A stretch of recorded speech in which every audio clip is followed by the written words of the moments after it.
Mr. Speaker, I recently asked the Liberal government to remove the taxes and red tape holding Canadians back. And I asked a simple question. What are they waiting for?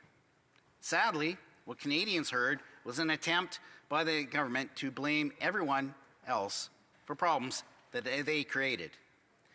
Yes, global uncertainty and trade tensions matter, but Canada's economic weakness did not start yesterday.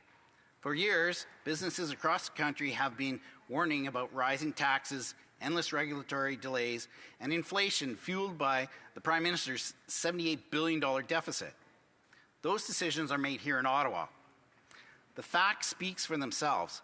Canada now has the weakest economic growth in G7, and GDP per capita has shown negative growth. Investment is leaving the country, productivity is failing, too many businesses are choosing to expand elsewhere instead of here. Instead of dismissing the legitimate concerns of hardworking Canadians as a hissy fit, as the Liberal Parliamentary Secretary did in response to my question, the government should listen to these workers, entrepreneurs and families who are living with the consequences of their policies every day. If the government truly wants to create good-paying jobs, it must restore confidence in Canada as a place to invest, build and grow. When will the government finally take responsibility and remove the barriers holding back Canadians? The Honourable Parliamentary Secretary to the Minister of Finance. Well, Mr. Speaker, it's great to be back in this House after a short time of being away. I was fortunate enough, and I'll start by thanking my wonderful wife who has delivered another baby girl to our family. That's our third girl. So thank you. Thank you very much. So it's great to be back in the chamber, great to be back in debate with members opposite, who I respect, even though I strongly disagree with the premise of the member's question.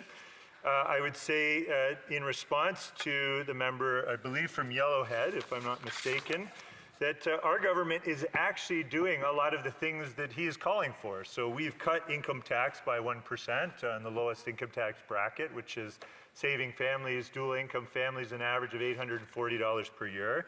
We've cut GST on new home purchases, which are homes valued under $1 million will save families $50,000 on average. We have cut the carbon tax. We've also put in place in Budget 2025 tax breaks and tax incentives for businesses to boost productivity.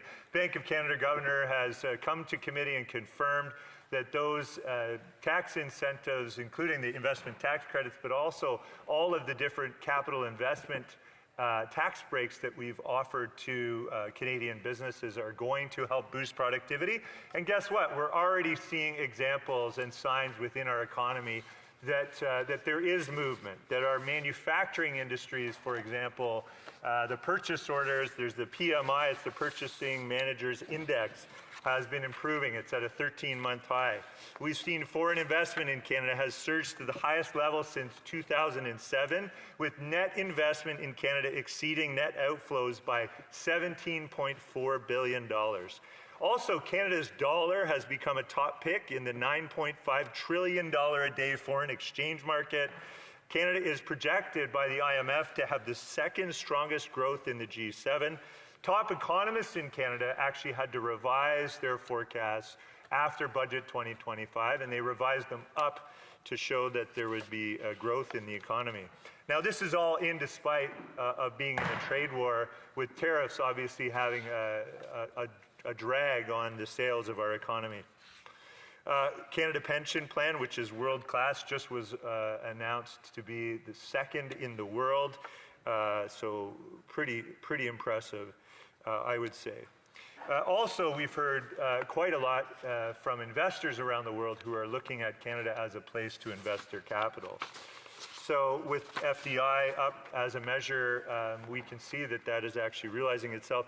We've seen that the Prime Minister and Cabinet's attention to trade diversification is having an impact. Canada and India agreed to sign a new comprehensive economic partnership, doubling trade between the two countries to $70 billion a year. Canada and India signed a $2.6 billion agreement for Cameco in northern Saskatchewan to supply 22 million pounds of uranium for nuclear energy.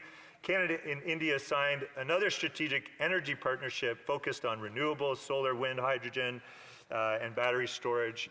And Canada and Australia recently, with the biggest superannuation funds, the biggest pension funds in Australia, agreed to boost investments in Canada by $10 billion over the next 9 years. Canada and China have reached an agreement to open up market access for canola and seafood, which is good news for many of our canola and seafood producers across Canada. Similarly, Canada and Japan signed a new comprehensive strategic partnership as well. And we've seen that the Port of Churchill just entered into an agreement with Belgium, one of the biggest. The honourable member for Yellowhead. Thank you, Mr. Speaker. Just as a follow-up, I'd like to ask the Parliamentary Secretary if he could tell me if he had any information, any statistics that would indicate that this mythical unicorn of the person that's first-time home buyer that is spending $1 million to get that $50,000 off on their taxes. Because as far as I've ever seen, I've never actually seen somebody that is a first-time home buyer that's buying a brand new home. And this GST that you're supposedly giving back to them is only for their very first home on a brand new home. And people in my riding, they can't afford $1 million home on their first time that they're buying a home. So they're never going to get this $50,000, as you said, as an average, which is actually the maximum that you've said before. So I'm just wondering if you'd actually had any statistics to show that there's actually people buying new homes as their first home.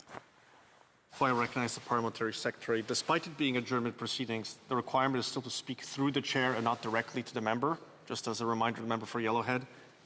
The Honourable Parliamentary Secretary, Minister of Finance. Thank you, Mr. Speaker, and I will take the same advice and speak through you, Chair.